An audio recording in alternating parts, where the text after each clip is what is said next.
One thing that Washington did provide in 2018 with the Farm Bill was some new channels for cannabinoids to come to market. And while it's taken some time, uh, we now see hemp-derived cannabinoids in lots of traditional retail channels, including convenience stores. And we have somebody here today that's going to share a lot more information with the audience about what's going on in the convenience store space. So I'm going to introduce our guest today, Melissa Vonderhaar, who has spent the past 15 years as a journalist and a leading voice in the emerging product categories of mainstream retail. Including early in the vaping and tobacco spaces, and now in the cannabis space. She began her journey as a journalist in CSP's on CSP's media platform as the senior tobacco editor, and now serves as the director of marketing and industry relations at IC Innovations, where she creates merchandising solutions and services for emerging brands, especially those in THC.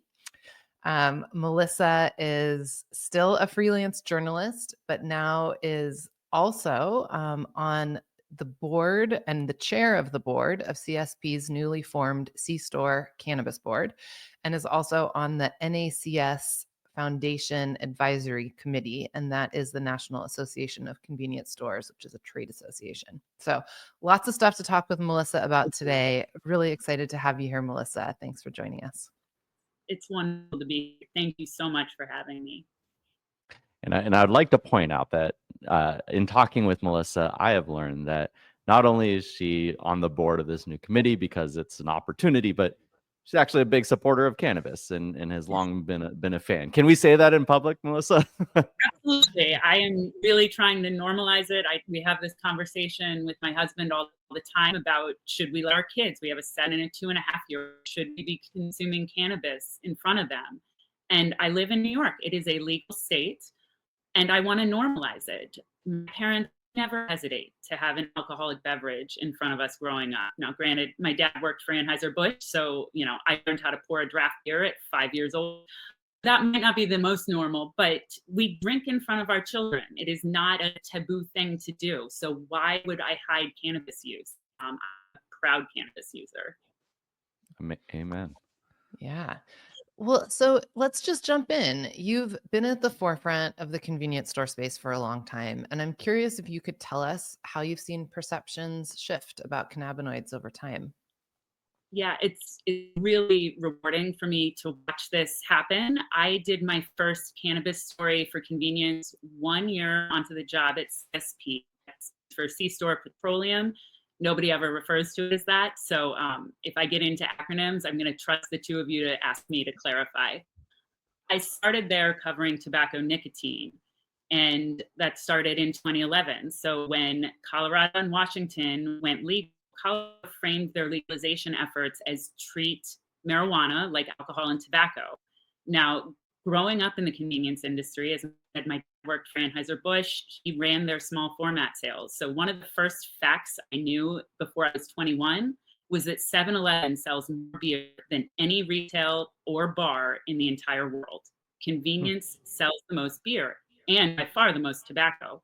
So when I heard it that way, I said, we better be paying attention to this, because if it's going to be treated like alcohol and tobacco, it's going to end up in C-Store, or it should. And I want to thank my boss at the time, Mitch Morrison, for allowing this kind of naive 29-year-old to write about weed to a very, very, very conservative industry.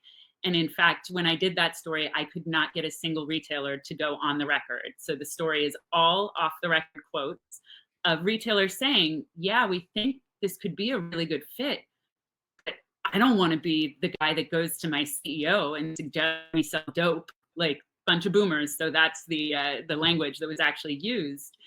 And to watch the evolution of that happen to now, fast forward to last week at the CSP Cold Vault Forum, which was filled with category managers from all over the country. And the big takeaway all of them had was THC Beverage is here, and we are so excited, and we're sampling it. One retailer had a can of 10 milligram soda at 9 in the morning. So bravo to him for normalizing it even further. to see the excitement and the willingness to talk about it, and yes, that has taken almost 15 years, but it's really exciting. So that's the evolution of that journey. It's really rewarding to see just how much both the convenience industry wants to engage in this space, and on the flip side, seeing that the cannabis industry wants to engage in convenience. I've been used to ringing this bell of convenience, pay attention to cannabis, let me tell you all about it.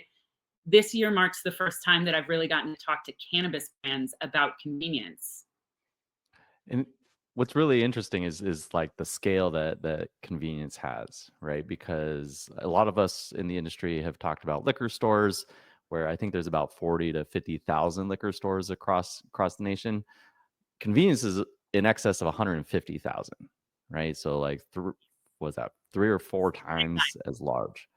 Yeah. Um, what's also interesting though is with C stores that you have a lot of independent operators, and so what I think would be helpful is to just understand how they function a little bit differently than say the liquor store channel, just so we can understand that a little bit better. Sure, sure. So you hit the nail on the head there, Ben. It is over 150,000 C stores. That is 3 times liquor. Grocery is also about 45,000.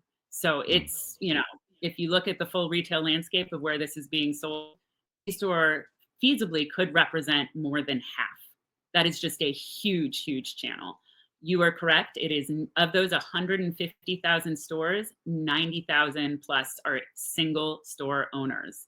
Wow. So, you hear about Circle K, 7-Eleven, Casey's, and yes, they have massive footprints, but they actually don't represent the majority of the industry.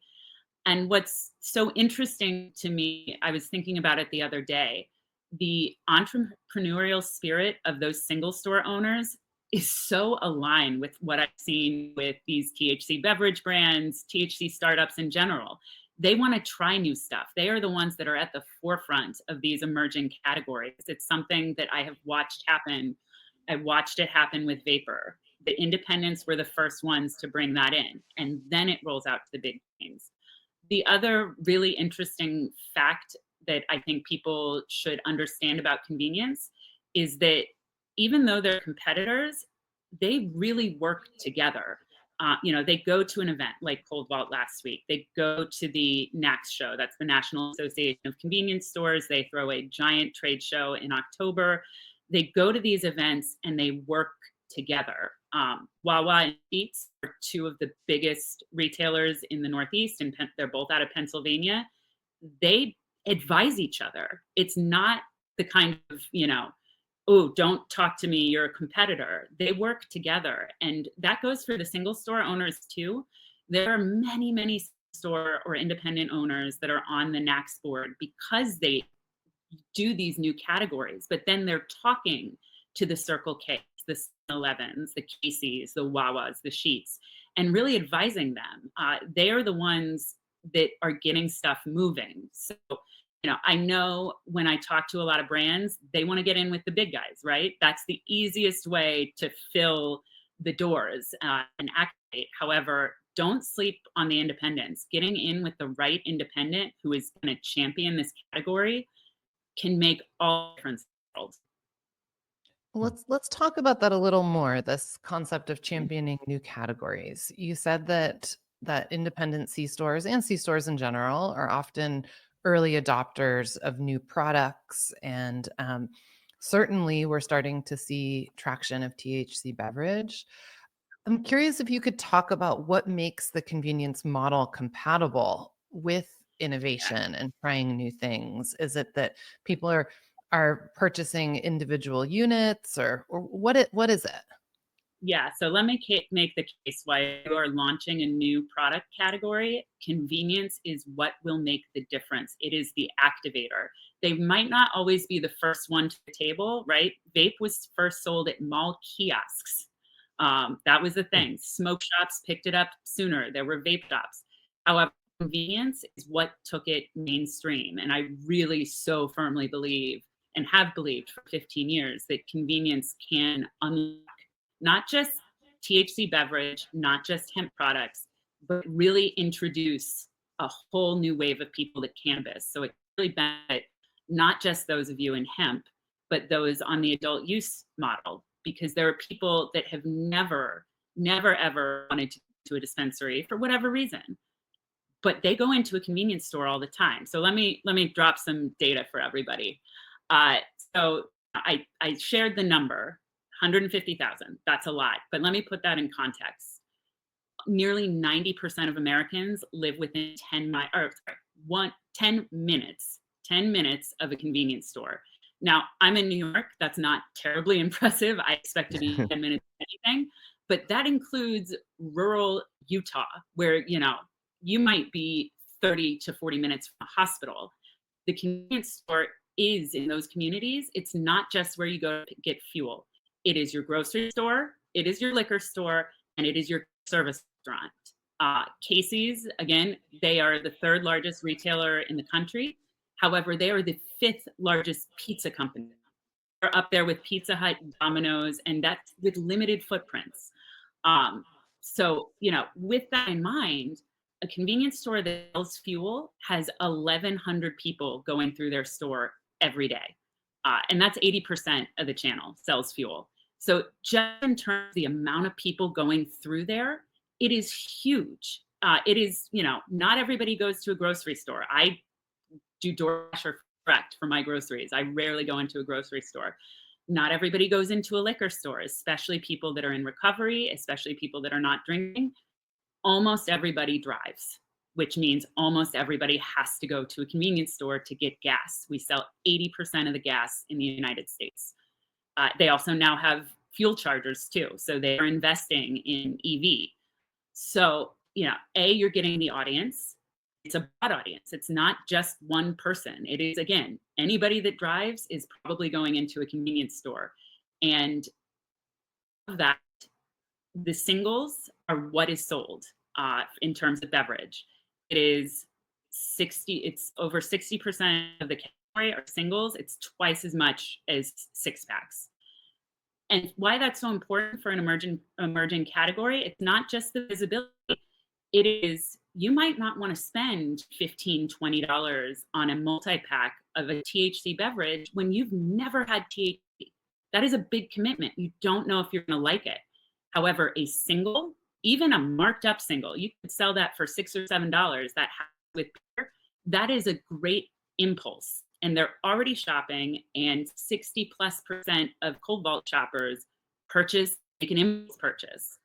So in terms of exposure to a full breadth of America consumers, and in terms of people that are willing to purchase, another interesting fact, and this is why cold is so important in convenience, which is definitively different than liquor, is that I just pulled this data of beer. 50% of beer that is sold at convenience is consumed within the hour. It is a fee for now channel. So cold is super, super important. Realistically, somebody might grab that beverage single, take it home, and get it immediately. So, it just, in terms of activating, this is where you can do it. So, okay. So I'm going to quote one of my favorite philosophers, right? With great power, which this sounds like a lot of power, comes great responsibility. And I think one of the challenges, especially from the lens of the cannabis industry that we have been seeing with C-stores, is this willingness to innovate ahead of, be it regulations or guidelines. And I'm curious if there's, now that, CSP and others, NACs are kind of acknowledging the category and stating it, does that give an opportunity to provide guidelines as to what should be sold in C-stores and what shouldn't be sold? Because I think that's the biggest criticism of the emerging space. Yeah, and that's, I'm going to look in the eye and say that every single C-store owner is a responsible actor. You have 150,000, there are going to be some bad actors in there. That said, the people that are going to a NACS event, the people that are going to a CSP event or reading the magazine or participating in the board, they are absolutely going to look at this. They will listen and respect. They want to be responsible players, because we in the industry know if regulators want to make an example, the easiest way to do so is the convenience channel. We have 3 times as many locations. So, we saw this happen in Alabama, where C-store seemingly is the only channel that was locked out. And, yes, part of that is that the channel needs to advocate for itself. And I think there is an awareness and a desire. I think Alabama is going to be the rallying cry of this industry. However, even, I was speaking to a retailer in Louisiana. In Louisiana, everywhere can sell liquor. They have drive-through deliveries. Not the liquor channel advocating and saying, hey, this should be 21 and up, because convenience stores can sell liquor in Louisiana. It was that the regulators were getting pressure to do something. And by locking out convenience, which is what they did, they said you need a hemp license in order to sell hemp. And by the way, if you sell fuel, you cannot have a hemp license. It was a very clear lockout of convenience. It was tied to fuel. So that interesting. is what, it was what I was told. And the reason that I can see is politically, it makes a great headline to say, hey, we locked out 3/5 of the market. Over half of the market now cannot sell hemp. And that's a very simple, easy way to do it. And because of the size, and because, yes, there are some bad actors, but I would argue there are plenty of bad actors in liquor. There are plenty of bad actors in grocery. I have seen them very firsthand in Brooklyn, New York. Because there are bad actors and because of the size, it is the easiest channel to kind of pick on. And I've seen this happen with tobacco and nicotine, especially. There was a movement in 2019 with the height of kind of the youth vaping usage, where the FDA was talking specifically about blocking convenience out of vape federally. No evidence based on that. There is absolutely no evidence that convenience cannot age gate. I will note that convenience checks more IDs on a daily basis than TSA does.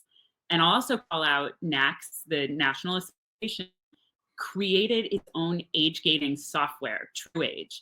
And retailers that are using this can demonstrate that they have 100% compliance on carding. It is a very simple, seamless technology.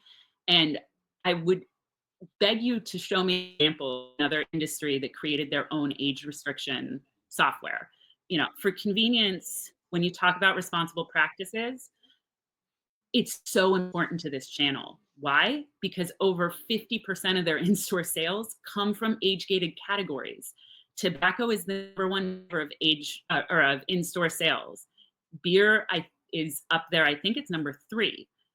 Though they're so important. And if they screw up on age gating, if they get a violation, if they lose their right to sell, they have lost their business. They cannot afford to be lax about this. So, yes, there are bad actors. Yes, I think a conversation needs to be had about dosing and about merchandising and about making sure that you protect and make sure that kids don't get access, and make sure that, by the way, a grown-up knows that they're buying an intoxicating product, because that's not always clear. But when you talk about age restriction, go ahead. I think, I want to jump in. I think that what you're bringing up with this idea of bad actors is something that comes up in all areas of the cannabis industry and just in general, that bad actors overshadow the large majority of everyone else in almost all situations.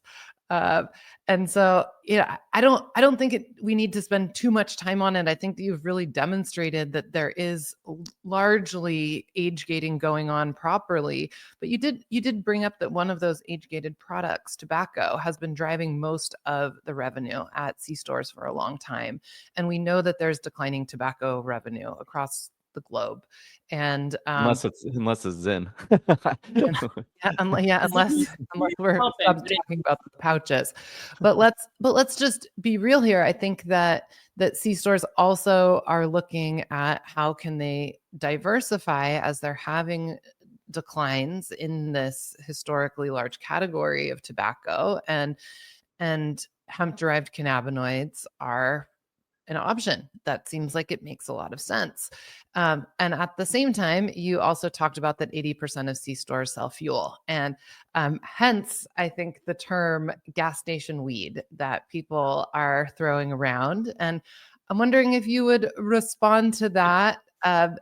Gas station weed does not have a positive connotations in No. the marketplace. No. And, this is not the first time we've experienced this. Gas station sushi was another rallying cry for a while. And yeah, convenience historically, you are absolutely correct. We talk about the holy trinity of convenience. It's gas, cokes, and smokes. And smokes are absolutely declining. Nobody is considering otherwise. And yes, then you're right, Zyn and modern oral and to an extent vapor are helping offset that some, but it is a category that is in decline, and regulations are likely going to continue to drive that, as well as changing attitudes and looking at wellness. So convenience for the entirety of when I've been there, and in fact, probably going back to when my father started in the 1980s, they have recognized that they need to be less reliant on cigarettes. And in fact, the NACS State of the Industry data, their big data source, shows, cigarettes used to be the top driver of in-store sales and in-store profits. Several years ago, Pac Bev took our in-store profits, and it is within striking range of in-store sales. Every year, I kind of do a mental bet with myself of, is this the year that Pac Bev overtakes cigarettes? So those categories are in decline. We also know that beer is not doing so great. That's another core category. And fuel, we have fuel efficient vehicles. So trips as a whole are down for convenience. So yeah, they need to move away from it. And so that I'm going to bring that back to the gas station weed, I promise, because that is a trigger word for me. And I really never want to hear it again. And I'll explain why. But I say This will be the all of last this- time, I swear. Gas station Yeah, weed. Gas station weed. if there is a takeaway, I would like every person interested in working in convenience to know is that get gas station weed out of your mouth, out of your vocabulary. You say that in front of a retailer, it's going to be an automatic, I don't want to work with that person.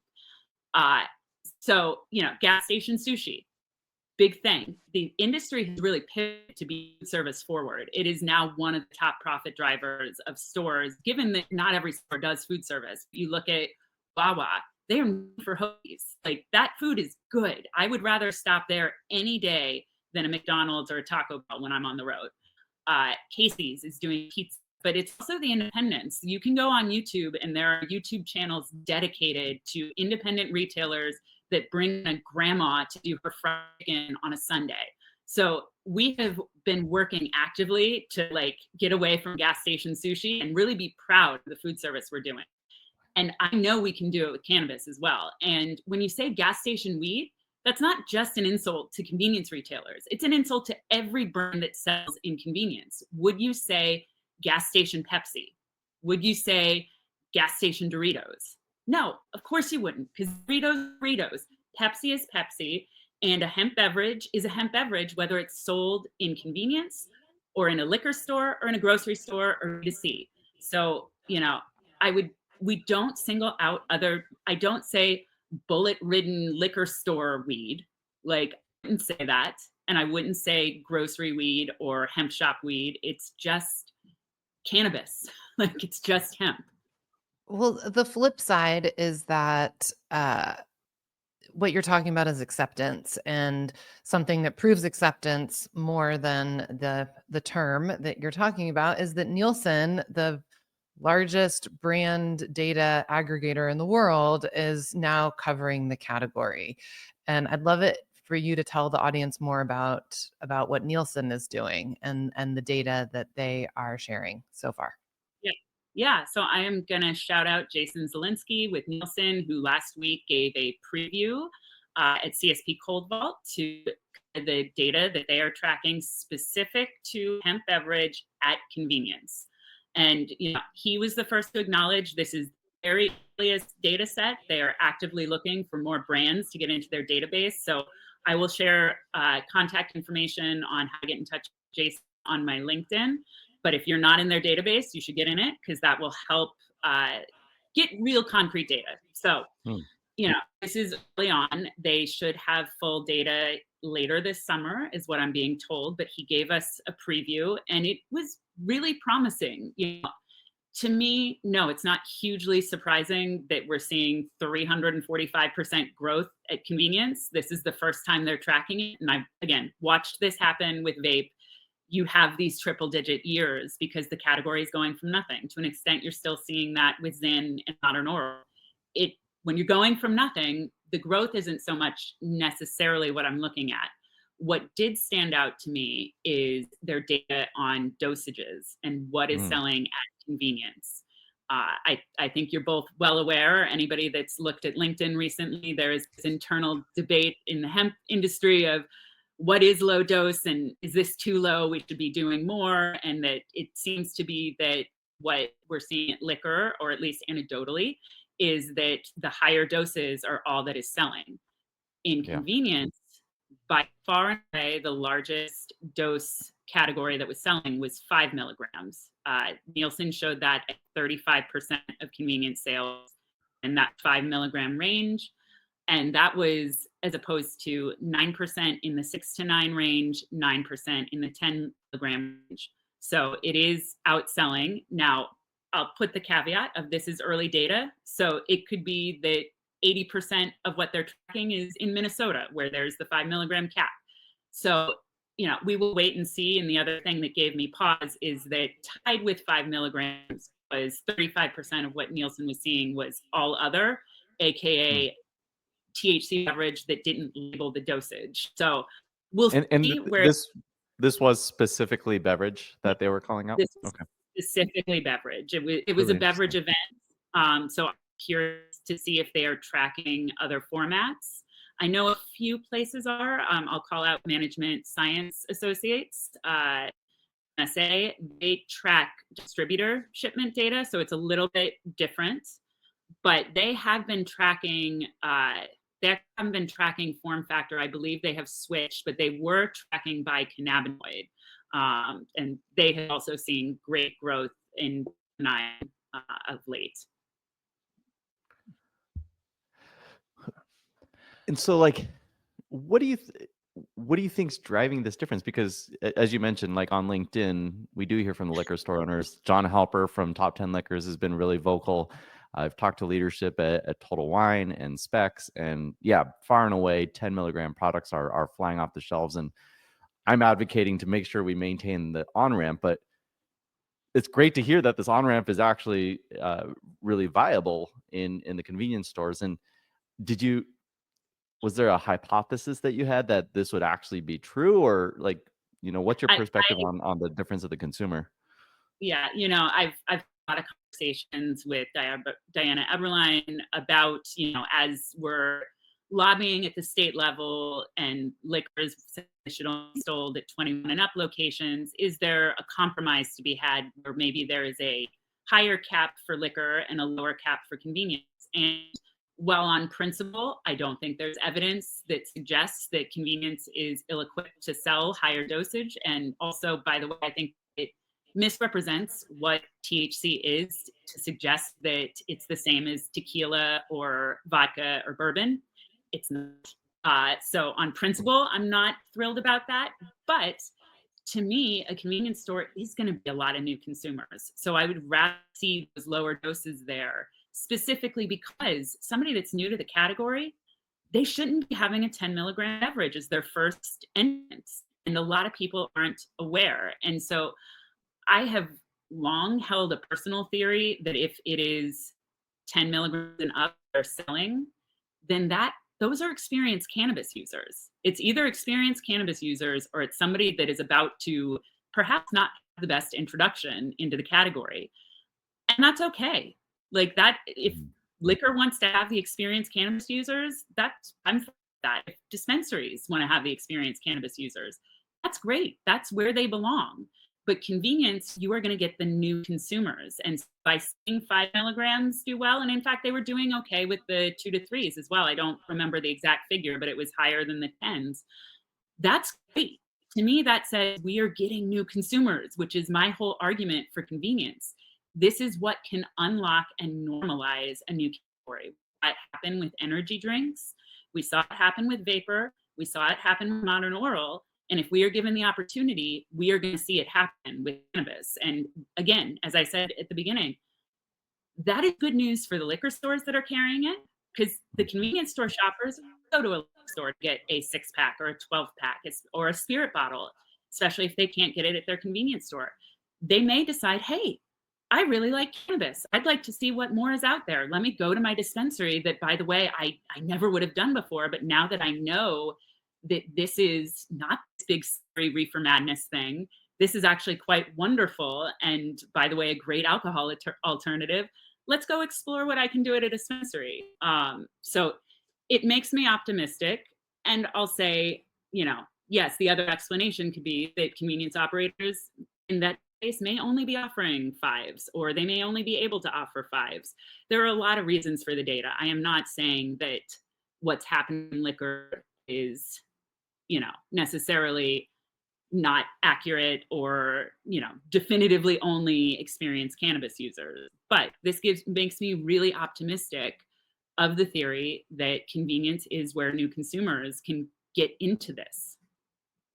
Mhm. So, as you're talking about these legislative debates in terms of different regulations for different channels, I would like for you to paint the picture of the landscape for the trade associations and the policy groups, both that you're involved in that are working in convenience, and help the audience to understand what the policy agenda is that these organizations specifically are advocating for as it relates to convenience's participation in the channel, Yeah. in the So I category. will start with the National Association of Convenience Stores, NACS. And let me be clear, I do not work for NACS and I don't work for CSP.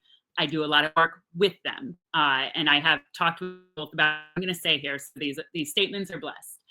National Association of Convenience Stores has long taken a position on virtually every category that if it is legal, convenience should be allowed to sell it.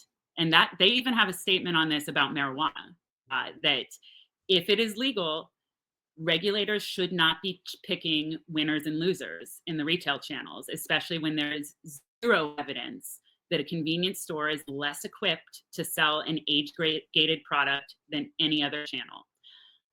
Now, what is updated with NACS, and I will note they are a federal organization, so they do not lobby at the state level. They do work with state level groups. They not take a position on most state regulations.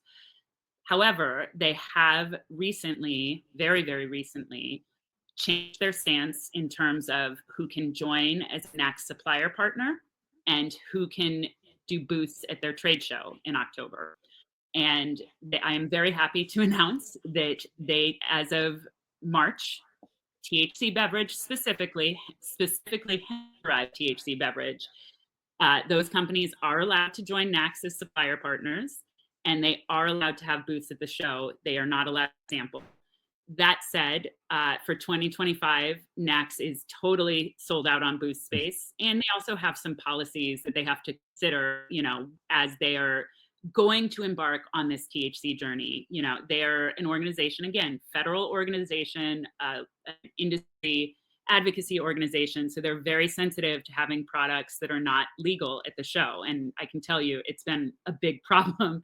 It's a huge trade show. And there are people that say, oh, I'm going to do cigars. And then they have illegal flavored vapes. Or there are people that are saying, oh, I'm doing beverages. And, oh, hey, look, they have some THC beverages that really aren't supposed to be there.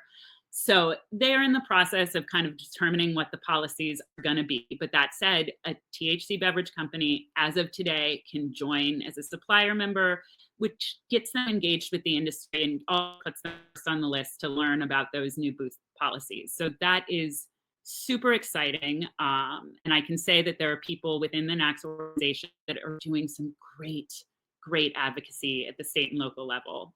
So that is wonderful. It's just not officially part of NACS. CSP, they are a media company. They do media and events.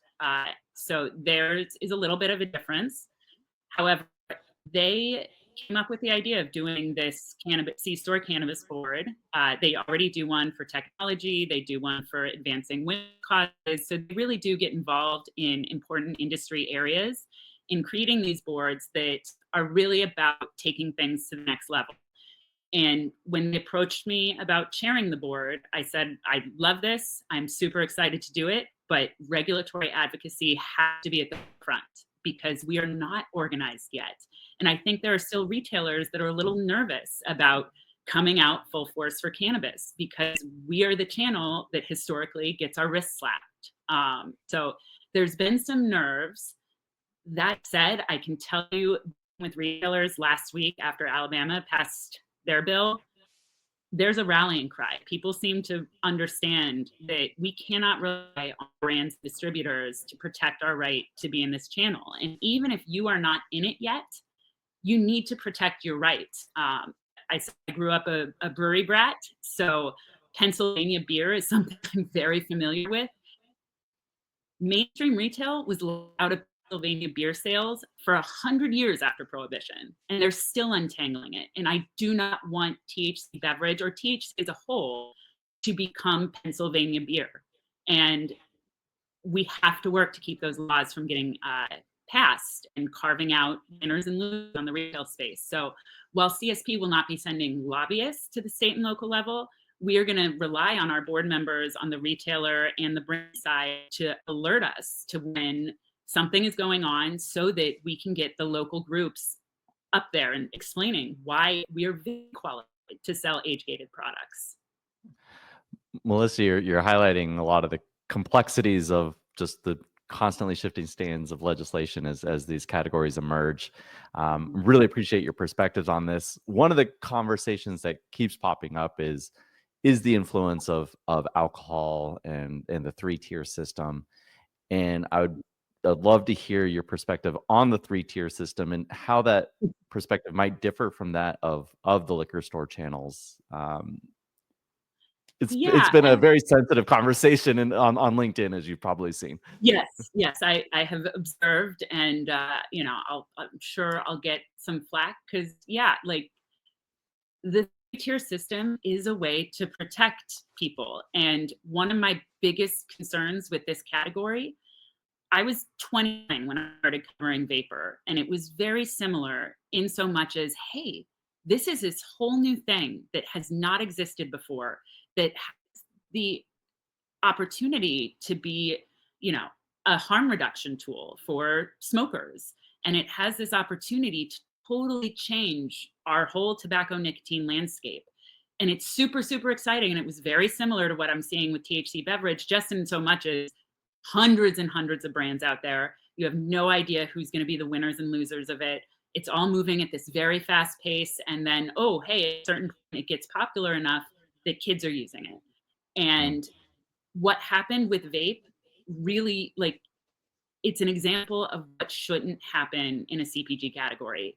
The growth here versus other countries is different. And it's in part because it got out of control. There wasn't responsible players happening right away. And that really stymied the category. We are still our way out of it. There's still a lot of illegal product on the market. There are still a lot of, brands that are waiting for approval from the FDA. It was because of this course correction that happened. And whether it's through the 3-tier system or something else, I don't want to see that happen to THC. The stakes are too high, because as awesome as the potential of vape was, we have never seen a category with the potential like this before, because it's not just an alcohol replacement or an intoxicating. There are functional aspects of this. And oh, by the way, there's a million different forms that you can use, whether it's beverage, flower, vape, topicals. I cannot wrap my head around how big it could possibly be if we do this right. And so for me, yes, I am supportive of 3-tier as a way to do this responsibly and show that we're doing it. That doesn't mean I outright oppose DC. It doesn't mean that I outright oppose doing something more similar to tobacco, which, is not required to go through the 3-tier system. But the reality is, if you're going to be in convenience with 90,000 single store operators, you're not going to sell direct to all of them. The easiest way for you to service those 90,000 independents is to go through a trusted distributor, whether it's an alcohol distributor or other CPG distributor. So when I look at that fight that's going on, it seems to be a very right now thinking fight. It's not looking at what normalization of this category looks like. So Hmm. Yeah, really Bringing appreciate up that. distribution is a great segue into how brands are are setting themselves up to win in C-stores. And I know as part of your day job outside of the thought leadership and the industry advocacy that you're doing and that we're talking about, you do work on merchandising and displays and things in stores for brands. And I'd love it if you could help us talk through and understand what are some of the wins that you've seen in C-stores with brands and how you think brands can be setting themselves up to succeed in the C-store space. yeah, so I am super, super excited to, for the first time in my career, I can say that THC is part of my day job. Usually it's been this like extra little passion project of mine doing the freelance journalism and education work. That said, after CanadaCon, after kind of the progress going on with CSP and NACS, and with cannabis brand after brand, we kind of looked at our core business model and said, you know what? Yes, we have these great merchandising displays. My IC Store Innovations, we specialize in small format merchandising displays, specifically for a convenience store channel that, by the way, can size up for liquor and grocery, but kind of working on the premise of it's easy to take something small, make it better.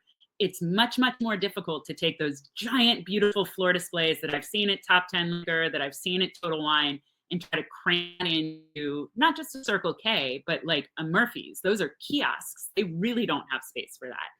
So, yes, our core business is always going to be those displays. However, we realized with emerging brands, with emerging categories, there's points that you are scaling up at a rate that your team can't handle. So, say you go from doing a pilot at a major C store and then they expand it and suddenly going from 500 locations to 6,000, you might not have the time to vet and hire a trade marketing team, to vet and hire a procurement person, to vet and hire a new warehouse to handle all of this.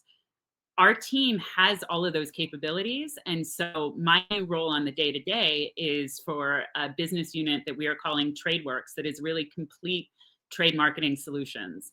And it is looking at, you know, how does a brand approach convenience? And one of the big things that we really feel strongly about is because this is a new category, the brands that come in not just showing brand leadership, but category leadership and saying, yes, we want to bring a display that doesn't just call out our brand, but does some education on dosing, on the minors, on, you know, how beverage is different than smoking or vaping, or what 5 milligrams is equivalent to.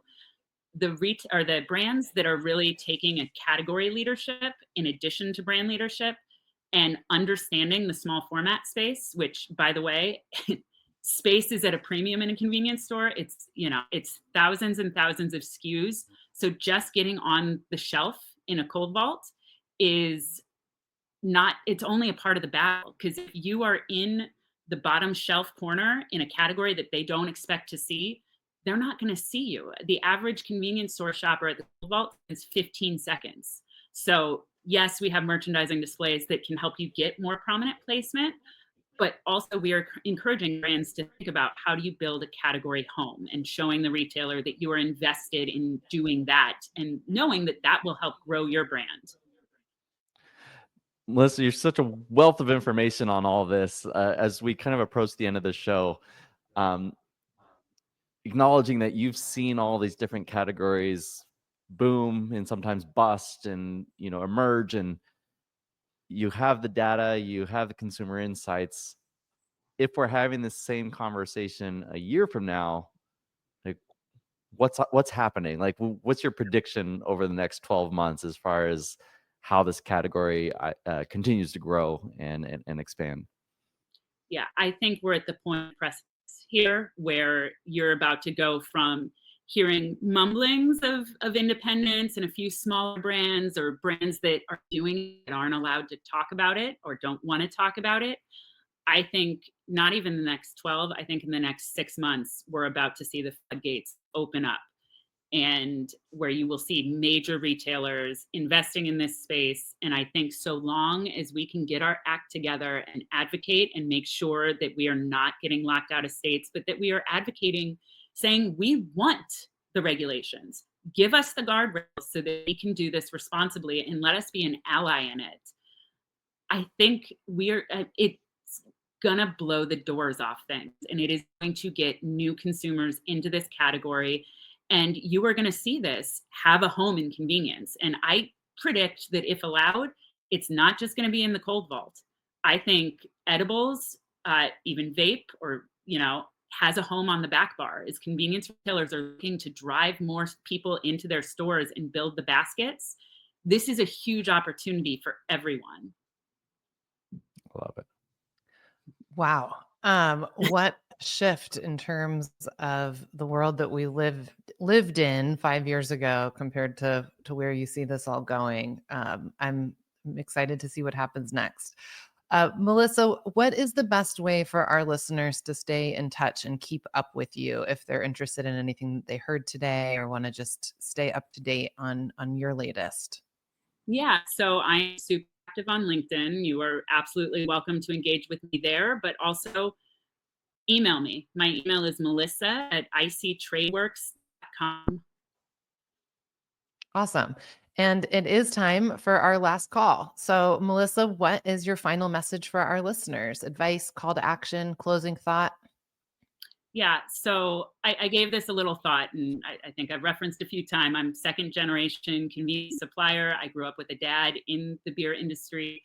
And as we have talked to new brands or even brands that are new to convenience, you know, full disclosure, I was an arts major, so I know zero about economics, but I do know something about the 4 Ps: profit, pricing, whatever, and I kind of tuned out the rest. However, in a recent conversation, my dad cited that with convenience, there's a 5th P, and it's people.